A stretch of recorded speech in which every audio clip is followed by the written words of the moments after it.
বন্দ্যোপাধ্যায়কে বলুন গুলি চালানোর অর্ডার দিতে, আর নইলে বলুন আমাদের সাথে আলোচনায় বসতে। কোন কন্ডিশন নেই। চাকরি চোর মমতা ব্যানার্জি হায় হায়।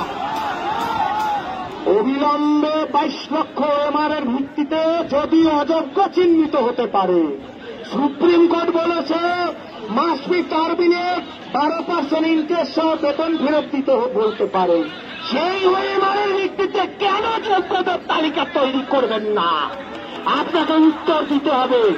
আপনারা শুনুন, লং লাস্টিং ভাবে এখানেই বসুন। আমরা রাস্তা ডান দিক বাদিক করি না। আমরা কি বলেছিলাম? সোজা। কারো বাবারও ক্ষমতা নেই, কারো বাবারও ক্ষমতা নেই আপনাদের পথ আটকাওয়ার জন্য বলেছিলাম। আপনারা শান্তভাবে থাকেন। পুলিশি প্ররোচনায় কেউ পা দেবেন না। যদি কেউ দেন সেটা তার ব্যক্তিগত বিষয়। ভেঙে তাও পুড়িয়ে তাও অবিলম্বে 22 লক্ষ ওএমআর প্রকাশ করতে হবে।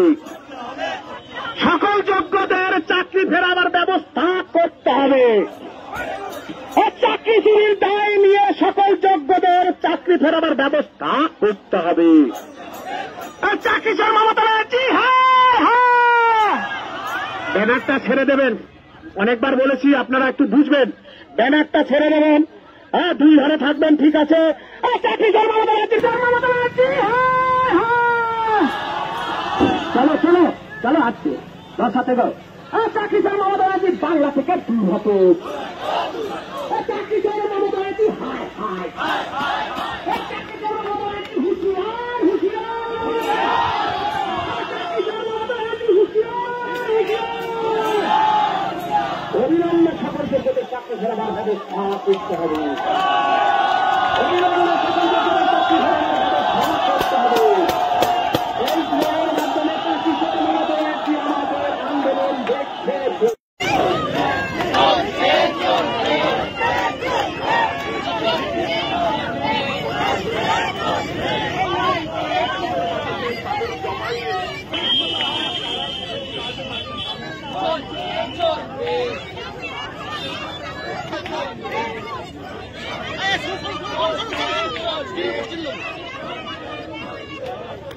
দাদা একটু পিছিয়ে আসুন দাদা।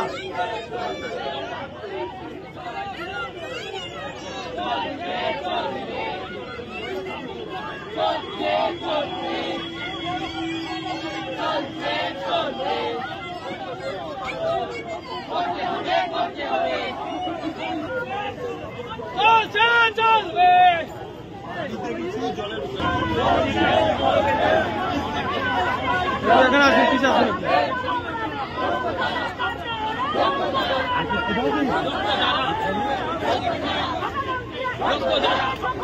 লক্ষ্য যারা